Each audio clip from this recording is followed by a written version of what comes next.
Hello, and welcome to the Peaceful Empowerment Work Show.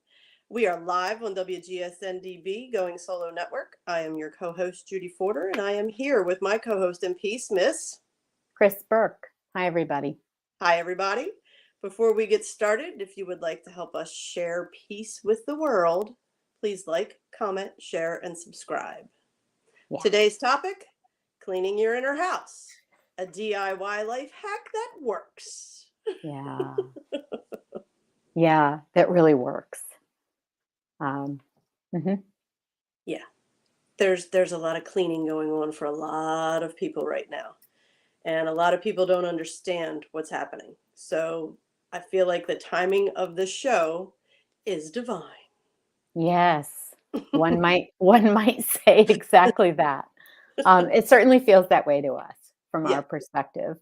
And Judy shared yesterday, we were preparing, and Judy shared about going through the house and we're going to be shining a light on people's dust bunnies, right? And I just thought that was the sweetest thing I'd ever heard. So we're going to do that, which just makes, let's face it, cleaning the house, sometimes it's fun. I can get really into it, right? Sometimes you're just in that mode and you want to do it. And other times it really feels like a chore that you just wish would just do itself. Or maybe you have somebody come in and do your house cleaning for you as well. It's hard to do in some rural areas, let me tell you. But when we think about going in and finding the dust bunnies that are causing us to stay stuck in lives that are maybe not as fulfilling or just not lives that we really, really, really, really want. And the idea is that we can just shine a light on the dust bunny and go, oh, there you are. And that situation can change. That makes cleaning your house a little more interesting and certainly more exciting. Or a weird version of fun that Kris talks about. I do have a weird idea of fun. I do. But, I like to say the universe made me this way for a reason. So who am I to argue with it? So we'll just go with it. Well, Um, I have to tell you, working in class with you, your ideas of fun, they allow us to laugh at the hard. mm, So, and that's a gift because if you can't laugh at the hard, it makes it that much heavier to move through.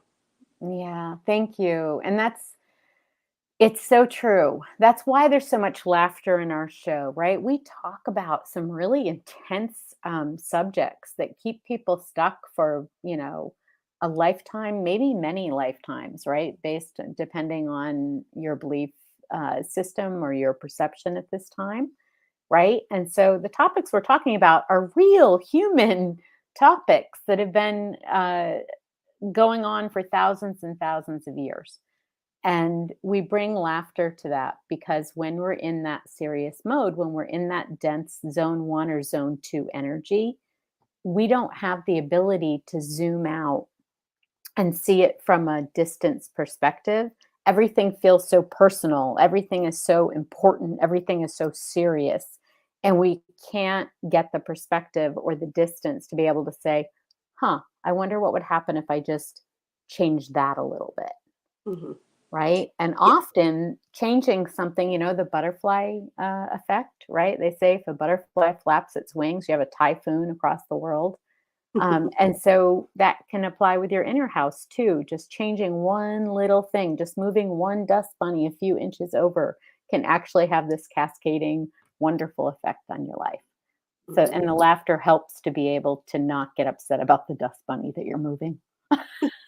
Because everybody knows them. Everybody has them. Yes. It's best just to tape on some ears and name them.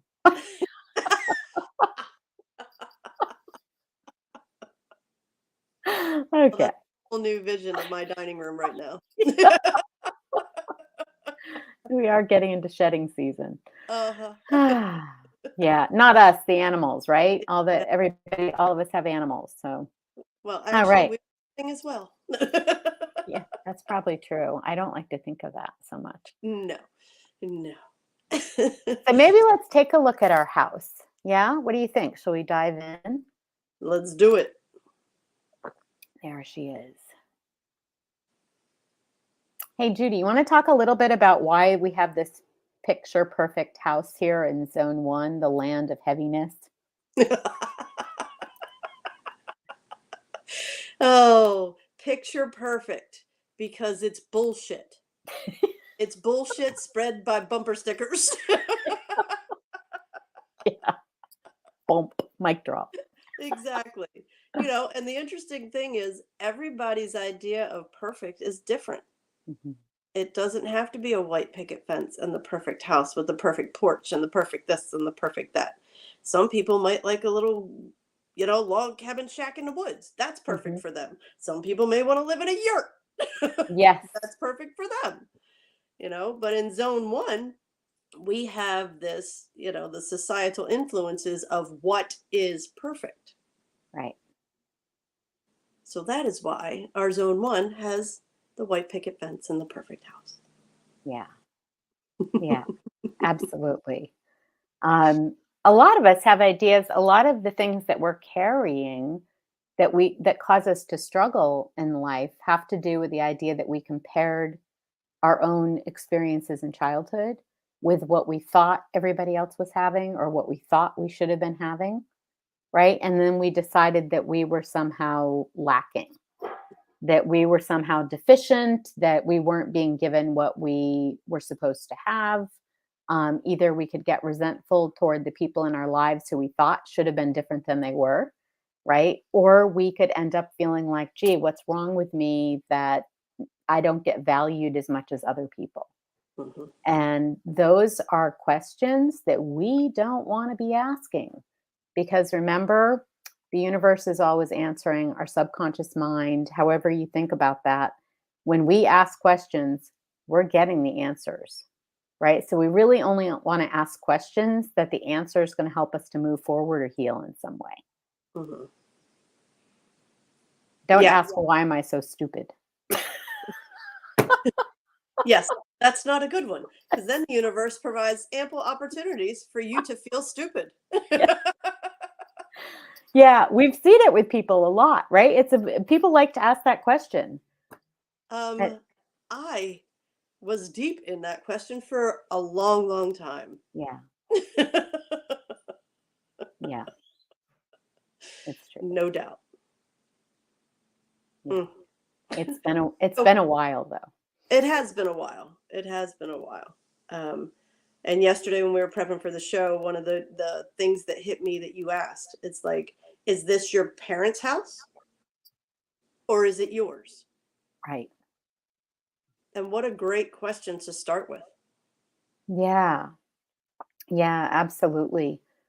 Um, so what this house represents, so symbolically, this house represents the core or foundational belief systems upon which all of our other beliefs about the world and our strategies for interacting in the world are based, right? This is our core foundational belief system that's stored in symbolically, there's not literally a house inside of you, but symbolically, all of the rooms in the house, different kinds of things went on in the family dynamic where you would come to say, okay, I get it. This is how people interact with food, right? So maybe in the kitchen, in the dining room, this is how family gets together and interacts and maybe celebrates, festivities or events. Or maybe it's how we play power games and taunt one another and use passive aggressive language and with smiles on our faces and pretend that we're being a loving family, right? Those things could happen in the dining room. In the living room, it's where we get to know kind of, how our family sees the outside world. What are we tuning into on the television, right? Or what conversations are we having in there? What are we focusing on? Are we watching Wall Street and the stock market? Are we watching a safari in, Kenya? Or are we maybe watching things that we can kind of tune out to, right? That kind of make us laugh and maybe tune out to. So there's no right or wrong to any of those things. It's just that in childhood, as we're growing up, whatever is normal in our family, that becomes normal to us, whether we like it or not. No matter how it makes us feel, we think that's the way the world is. Right. And so then we might go out and recreate exactly the same circumstances for ourselves, or try to create the exact opposite circumstances for ourselves, Mhm. right? Without realizing that if we zoom out a little bit, like we talk about all the time, we could actually just decide, you know what? I get that was how my family approached it, but I'm going to choose something different and I'm going to set it up like this, Mhm. right? Yeah, and it also goes with, what works for you. This is a tradition I grew up with. I love that tradition, and I'm going to carry that on into my family. Hmm. It's not only what it is you don't want to do, it's also what you want to carry with you, because there are things within your childhood that may have worked for you and continue to work. Yes. So you take what works and then you build on it Right. for what fits best for you. And Yeah. it's funny that we talk about, you get out into the world and you realize that every family isn't the same as yours. Right. And I have this really simple, it's so simple and basic.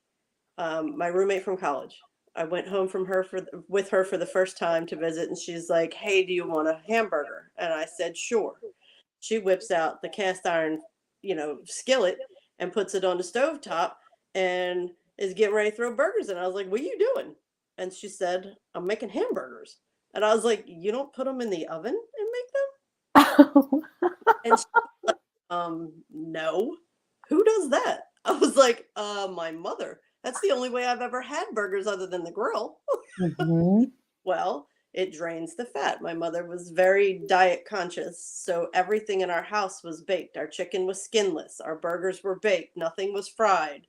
So I thought everybody did their burgers in the oven. Well, Right. everybody doesn't. No, everybody does not. So Yeah. as simple as that. Hmm. That's what we're talking about here. Yeah. Yeah. And so many of these things that are in our patterns that we might decide to hold on to because it's precious to us, it did work for us, or things that we do want to leave behind, or maybe tweak just a little bit, right? Um, a lot of times, or most of the time, these unconscious beliefs, we're not aware of them. Mhm. And they can be driving thoughts and feelings and behaviors that we're completely unaware of, right? So, for example, uh, need an example. Oftentimes, you might have maybe a grandparent who drank, or a parent who drank, or something. And so you decide, well, I'm not going to be a drinker. And you think all these terrible things about the fact that this person drank, and it's like, oh, I would never drink, I would never do that. And then one day you wake up at 40 years old and you're like, oh my god, I'm a drinker, right? Because whatever we energize, this is really important, whatever we energize, either with I don't like that, or with I do like that, we're energizing it with our mind, and we're going to bring that experience into our world. Right. So when we're looking at those things, much better to say, this was just part of my experience. And I can choose to energize that with my thoughts by focusing on it, or I can choose not to by focusing on something I'd rather have. But as long as we're focused on something and thinking about it and putting emotional energy into it, good or bad, we're bringing it into our experience. So that's one of the reasons this process can be so important. Just saying, like, I don't like that, I won't do that, good luck with that, because everything I ever said in my life, I would never do that. Within 2 weeks, boom, there I was doing it. Right? Uh, yeah. Be careful what your declarations are. Yes, yes, absolutely. Yeah. Declare what you do want. Put your energy there. Focus on that. And in order to do that, you have to take inventory. Yes. You have to take inventory of your house and your beliefs, and, simply ask the question, is that something that I believe in now? Mhm, mhm. Knowing what I know now, the experiences that I've had now, is this a belief that aligns with me? Yeah. Does Or it is feel this, good? Yeah. Or is it time for me to choose something different? Yeah. A lot of, we've talked about the trauma trunk, the trunks of trauma that we carry Mhm. with our families, because trauma runs through your ancestral lines. And when you can identify that that's not yours, then you have the choice whether to continue carrying it or let it go. And I think a lot of people, judging from clients that have been reaching out to me in this past week, a lot of this is coming up. A lot of, and they don't understand where all the emotions coming from, where the anger, the frustration, the sadness, the grief is all coming from. And when I ask them that question, take a deep breath and ask yourself, is this mine to carry? Right. The response they're getting is no. We no longer have to carry the burdens of our ancestors and those that came before us. Right. We have a beautiful opportunity right now to let all that go Mhm. and deal with our own shit. Yay! And trust me, when you let all that go, your own stuff doesn't feel so heavy anymore. Yeah, absolutely. Well, just knowing that you have the tools you need to deal with what comes up is life changing, Yes. right? So many people are afraid to do, like, we'll do a little bit of an exercise here just to kick you off, and then you can keep that going. Or, of course, you can always come to Masterful U, and we can help you with that. But so many people are afraid to look inside and find out what's there because they've got shame and they've got regret, and they're afraid they're going to have to look at things about themselves that they're not going to like.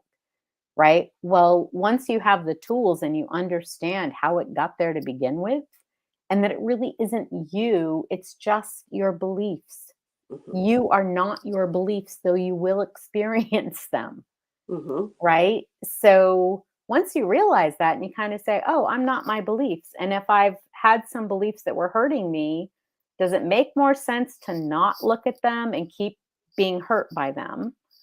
Or to find out what they are and let go of the ones that keep me walking into brick walls, Yeah. right? And Yeah. once we decide to give ourselves permission to do that, and we learn that by changing our belief, our lives really do change, our experiences change, then we're not afraid anymore Mm-mm. of finding out something about ourselves. No. The boogeyman goes away. Yeah.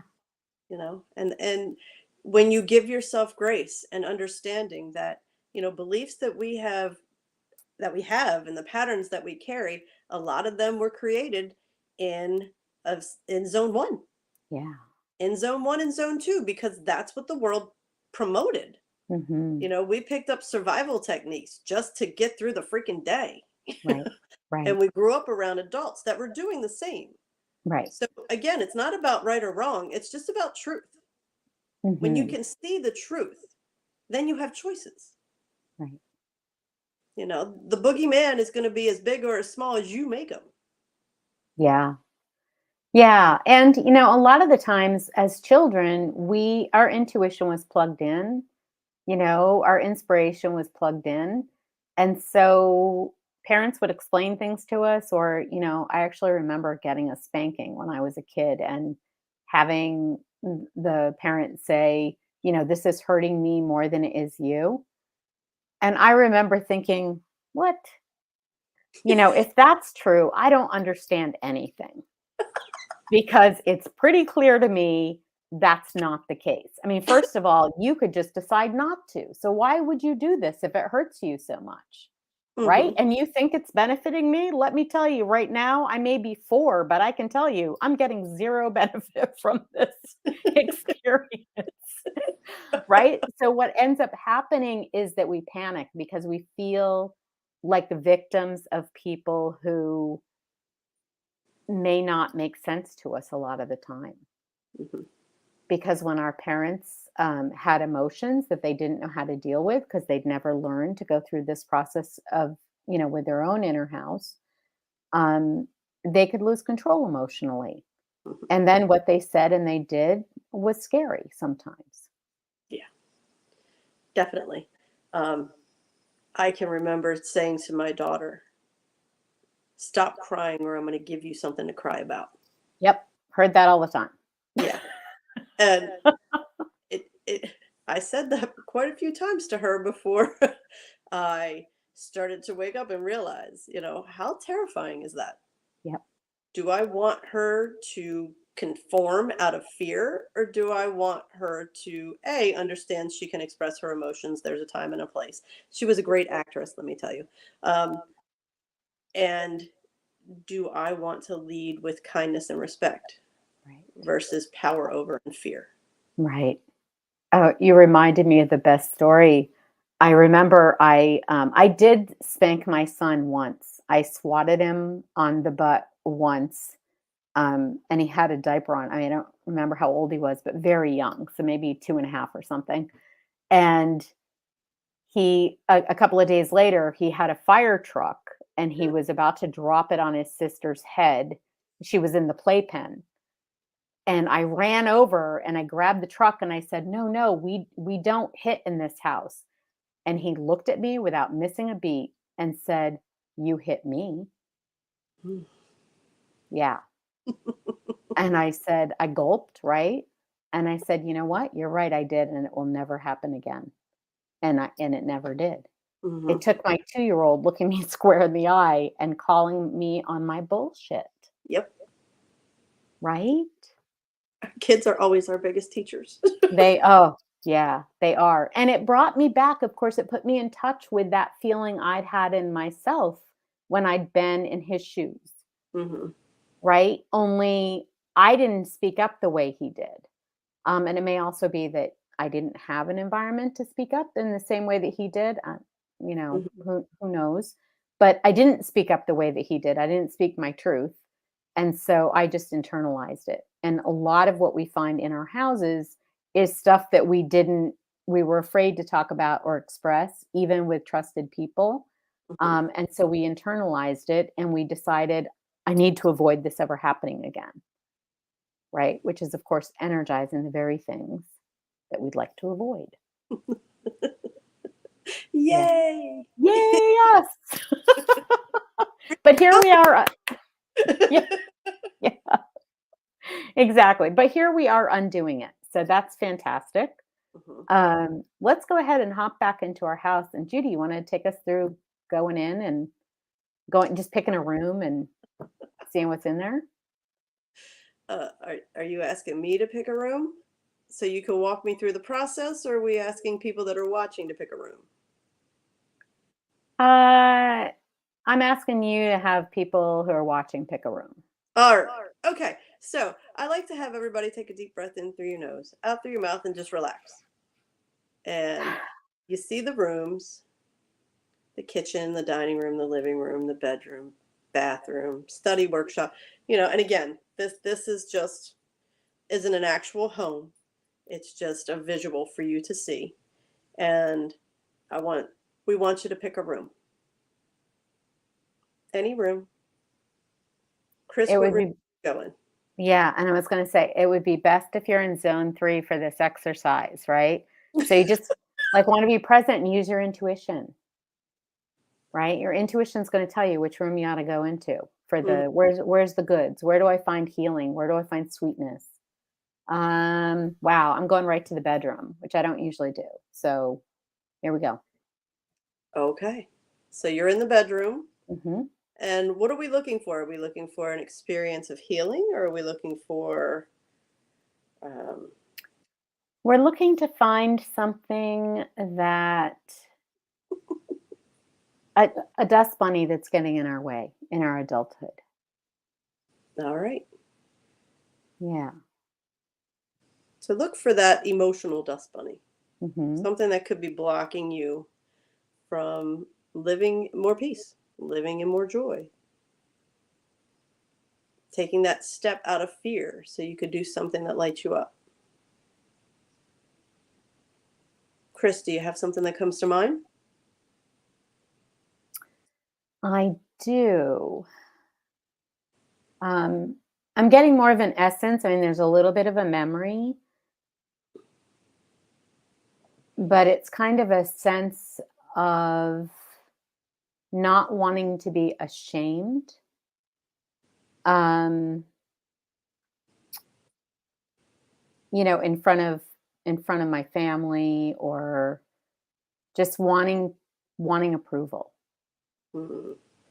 And that's, it's funny because the bedroom, and this is a part, like when you go into the room, for the bedroom can be like, what's the secret truth, right? For me, that's kind of what the bedroom represents. And that's personal to me. That's the bedroom is like that place where I could go and I could close the door, and then I could just be me and think what I wanted to think and feel what I wanted to feel, and do what I wanted to do without anybody telling me that it was wrong, right? Mhm. So it was that place where I could be the most honest with myself, and I can feel myself being in the bedroom and just kind of being like, um, I just I just want approval, because it's so painful to walk around like you're walking on eggshells, Mhm. with fear that you're going to do something wrong. And I remember saying very clearly, actually, to parents and other people growing up, like, it'd be really nice if you could just give me the rule book and I could study the book and learn the rules, because waiting for me to do something wrong and then pouncing on me doesn't like, just doesn't work for me. Mhm. Right? So I feel like I don't know what to do, and it makes me, and this is the healing piece. It makes me hesitant to try new things, because I don't know if somebody's going to end up jumping on me and saying you did it wrong. Yeah. That's huge. And Mm. how much, I mean, when you look back over your life, how much were you willing to compromise of yourself? Oh, Just that didn't happen. yeah. So much. I Mhm. mean, so much. I can't tell you, I'm getting these waves of sort of how many times I sat in, I mean, it may have been boardrooms or in classrooms, or, all kinds of different places, where in my home, where people said things, um, that I knew were just not aligned. Mhm. And I kept my mouth shut because I didn't want the criticism. Yeah. Or laughed it off. Laughter Yep. was a Deflecting with laughter was a big thing for me. Yep. Yeah. Yep. Wow. Yeah, that's really interesting. Just pulling that up and being like, it's better. So think about this. This is a message for procrastinators, right? There's really no such thing as a procrastinator. That's a whole other show we could do that could last 4 episodes. But if you're hesitant to do something in your life, find out what's causing you to hesitate, shine the light on that, decide whether or not that's valid, and your procrastination will automatically go away. Trying to push ourselves through our own blocks is kind of being aggressive with ourselves. Well, and it's like we said, that creates conflict. And where there is conflict, there can be no peace. Right. Right. Yeah. It's funny because I go to the kitchen. I go to Mm, the kitchen. The kitchen was a place where I still have the red stool that I used to sit on in the kitchen when my mom made dinner, and mm, that's when she would catch up with me and my day and hear all about it. And I had three other siblings, and of course my father, and that was the one time that I could sit with her, and it was just me and her. yep. And it's funny. My daughter has gone off to college, and she has settled in now. And my mother died, got Mm, very sick when I was in college. So I didn't have the gift of an adult relationship with my mother. right. So I find myself in the kitchen right now thinking, what would that have looked like? Mm, Me as an adult hanging out in the kitchen with mom, or, how would our relationship have grown and blossomed, and how can I mm, do this with my daughter and understand, when I'm overstepping, when I'm not overstepping, all those questions of how to be an adult, a parent to an adult, yeah. because I don't know. I didn't experience it. Yeah. I mean, it's interesting because there's part of me that's laughing hysterically right now. Of course. Um, right? Only because, I mean, you are a mama bear to so many people, so many adults. There's like when things happen in my life that send me off balance, what do? I call Judy. So the idea that you're like, gee, I don't know if I'll be able to, you're going to be just fine. Well, I appreciate that. Yeah. But one of the things that makes you such a lovely person and makes you so, such a safe place to go to is that internal inquiry, that commitment to integrity, that humility, all of those things make you the person that you are that people know they can turn to, right? So we don't ever, and we talk about this sometimes, never wanting to get to a place where we're like, oh no, I figured it all out. Always wanting to be like, is this still alignment? What's changed? Where am I? Does this still feel right? Am I living in alignment with the values that I hold dear? Are they still the same values? Mhm. And that's the big one right there. Are they still the same values? Hmm. Because in the past 3 years, there's been an awful lot that's come up that I've had to look at and think, that doesn't feel right anymore. Yeah. And that's the key, anymore. Yeah. It doesn't mean you were wrong before. It just means that because of whether you have more information or experiences have been different, you know, we're supposed to grow and evolve. Hmm. That's the whole point. And to think of things as right or wrong all the time. It wasn't that I was wrong, it just means I have more information Yes.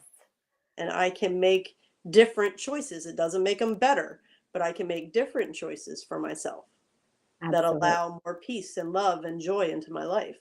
Hmm. And that's been a huge one for me because, I've always had a reason to be wrong. I've always had a reason to be the one that's messed up. And for me to allow myself that space of grace, because I found grace is that space where it allowed me to back up and take that bigger view, stand Yeah. on the observation deck and really look at what's living in my house. Where are these dust bunnies? Where do I need to focus now? Yes. And every single room for me has been old outdated beliefs about me and my worth in the world. Yeah. Yeah. So Absolutely. continue to go and clean and do all those things and Swiffer. But Mm. it's it's a process and it's something that it's difficult for me to just step into a room when I'm having a really great day and be like, okay, show me something. Before it would be like, show me something not fucked up. Let me fix it. Yeah. You know, and that's not something that I do anymore because of grace. But Right. when something does come up, it's asking the questions. Yeah. Yeah. Yeah. Absolutely. Um, and that's kind of, when we talk about our childhood homes, to be clear, our social conditioning was in our childhood homes, right? So going to school was part of the experience of childhood. And so there was always this idea of you could be right or wrong, right? Whatever you did, you were right or wrong. It wasn't that there could be 100 different ways to do something or 8 billion different ways to approach something. It was this idea there was one right way to do it and everything else was wrong. So, as a child, you pretty quickly find out that your odds of landing on the right thing when you just got here on the planet are probably pretty slim. So, you're making mistakes. And this is where, if you're being raised by communities of people who learned that there's only one right way, and they're afraid of stepping off that one right path, then they don't have the grace within. They don't have the experience of grace within to offer to the people that they're raising and mentoring. Mhm. Yes, yes, and it's unfortunate because it just made me think of the fact that, and this is going to sound, it's a very basic example, but there are kids that go through school that struggle sitting in a seat for 7 hours a day, Yeah. staying focused on this and learning this way because they're very visual. They can look at, I know grown adults that can look at instruction manuals and only look at the pictures. and put it together beautifully. Mhm. Whereas other people have to read the directions. They can't get it with the pictures. Yeah. It's a very simple explanation, example of how people function differently, how minds function differently. And the Yeah. ones that looked at the pictures and could make it happen were the ones that were made to believe there was something wrong with them in Yes. traditional education. Yes. Yes. Absolutely. If you're more right-brained, right? If you're more holistically minded, more intuitive, more inspired, um, usually when you're expressing that in childhood, you're being told that your way is the wrong way. Yes. So these are some of the things that we're talking about. These are some of the things that live in that subconscious that were put there Hmm. that you may not even be aware of. Yeah. So when we do the exercise and work you through the house, it helps bring those things forward so that they can be addressed. They're blocking you and you don't even know they're there. Right. Right, exactly. So when you think about the feeling of, going into like a great exercise to do on your own could be to go into each of those rooms and just go into the kitchen. What does the kitchen remind you of? What does it make you think of? How does it feel in your body? Does it bring up generally good feelings, or do you feel your jaw clench? Does your stomach go tight, right? Is there a rigidness? Because the rigidness is, I've got some resentment, I've got some heavy feelings in my kitchen, right? Or is there this feeling of lightness and joy and love? And if that's the case, you might want to look at it just to celebrate and kind of, sparkle some of it a little bit more, and have some gratitude for all of these great feelings in here. And if it's a really great feeling, there's probably not a great use of your time to go looking around for the dust bunnies, Hmm. right? Find a room where you go in there and you think about what was happening in my dining room. What does that bring up for me? Keep going, and I'll tell you, the bathroom is this place of self reflection, and I find it really interesting how the bathroom is where we uh, wash off what's not ours. It's where we let go of what we no longer need, right? That we've processed it. And it's like, I don't need this anymore. So the bathroom in your house symbolically can be such a great place to go in and say, okay, let's take an inventory. Is this dirt, or is this a mole that's, become a sweet little part of me? Hmm. Right? And just really go in there and look, is there anything here? Look at your reflection. Is there anything here that's not mine? And releasing it would make me feel lighter and brighter. Yeah. Yeah. I always laugh and talk about shower meditations. When you Yeah. get in the shower, as the water's running over you, just ask. Mhm. Give permission to let go of and release anything that doesn't belong to you, no Yeah. longer serves you. Let it flow down the drain. Yes. Yeah. We live in an energetic universe, an energetic reality. And the science, the physicists know it, the everybody knows it. It just hasn't really made its way into the mainstream. It's not part of our educational system. So we're still kind of, stuck in this physical idea of reality, most of us. However, if you think about the MRI machine, magnetic resonance imaging, there's the reason it's able to measure your magnetism is because there's electricity, energy running through your body. And that's what magnetism forms around that electric current, right? So there's no way people made an MRI machine without realizing that human beings are electrical. So as we're talking about these things, there's this tendency for people to say, "Oh, I can't relate to that because it sounds woo-woo," or now you're talking about energy and, I only believe in the real universe. And so it's important to understand that we are energy. The fact that everybody doesn't know it yet and it's not, common language doesn't make reality not true. The reality of the situation is that we are energetic beings. Yes. And that when we give ourselves the permission to explore that and interact with that, that we can really change our experience in incredible ways. But if Absolutely. if we have to stick in the model that we learned in childhood, going back, if we have to stick with that model of the physical life, that things are happening to you and either you have luck or you don't, or you're either good or you're bad, you're really limited in what you can do with that, because that kind of puts you in opposition to the whole world and what's happening. And you've somehow got to figure out how to make this world change, right? When you allow yourself to be the energetic being that you are, you shift your energy, and what you're magnetizing, what you're inviting in changes, and you can work with the universe. Yeah, Much, much easier. absolutely. And when paying attention to that energy, I mean, you start paying attention to how you feel in certain situations. How does that feel in your body versus other situations? I mean, there's things feel better. Laughter, joy, love, that feels good. You feel lighter. Yeah. Things flow, versus fear Mhm. and anger and frustration. Those things in your body don't feel so good. When you start looking at it in an energetic way, it's like, which one do I want? Yeah. Yeah. That's why Kris was talking about in the beginning, you focus on what it is you do want to bring to you. Mhm. Get rid of the rest. Yeah. Yeah, absolutely. I mean, if you're sick, focus on what healing looks like. Mhm.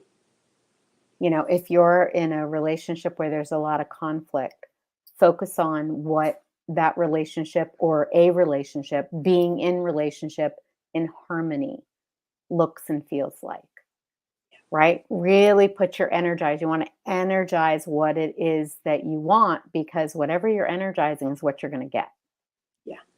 right? We're going to get more of whatever we energize.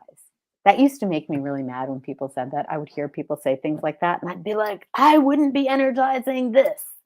And then when you have the shift, when you get enough of the dust bunnies cleaned up, you just start to see a little bit more clearly, right? And like Judy said, you're giving yourself more grace, so you're not so afraid of seeing yourself and seeing what's going on. And you realize, yeah, I used to say to people, it's not a matter of if I'll get cancer, it's a matter of when, because everybody in my family, the older generation, all ended up with hideous cancers. And I, sure enough, had cancer by the time I was 23 years old. It was actually, uh, what do you call it? Something three, class three, whatever, Age. dysplasia. So it hadn't, yeah, stage three. So it hadn't actually turned into, but I had to have it removed, or it would have. And I was right on path to creating what I had been talking about. Mhm. Right? So I can admit, to myself, I played a role in bringing that about, because I energized this idea that that was in my future. Yeah. And we need to wrap up. We've run out of time. What? So, yeah, Again? moral of the story, don't be afraid of the emotional dust bunnies in your home. Shine the light on them, address them. Decide if you want to hold on to them or let them go. Whichever Yeah. decision you make, be at peace with it, Yeah. because you can always change your decision 2 minutes later, 2 hours later, 2 weeks later, 2 months later, 2 years later. Yeah. It's your life. You make the rules, right? Choose Own peace. it. Choose. Hmm. So we have 3 levels of engagement Yes, we do. here at Master. Listen to the show on Thursdays, attend some workshops, or we have 12-week programs coming. Hmm. And we're going to have more information about all that stuff coming up in the next couple weeks. We have a lot of Hmm. stuff going on behind the scenes. So you can find and download your map. Join us at masterfulu.com, www.masterfulu.com, masterfulu.com, or you can download your map at masterfulu.com/get-your-map. Yay, get your map. Get your map. Get your map and join the process. Yeah. So, thank you all for joining us today. We're getting some really good feedback on the show. So, keep it coming. And if you Yeah. like, share and like, comment, share, and subscribe, please. This is the Peaceful Empowerment Work Show. We'll Yeah. see you next. Thanks, everybody. Thanks, Judy. Thank you, Kris. Bye-bye.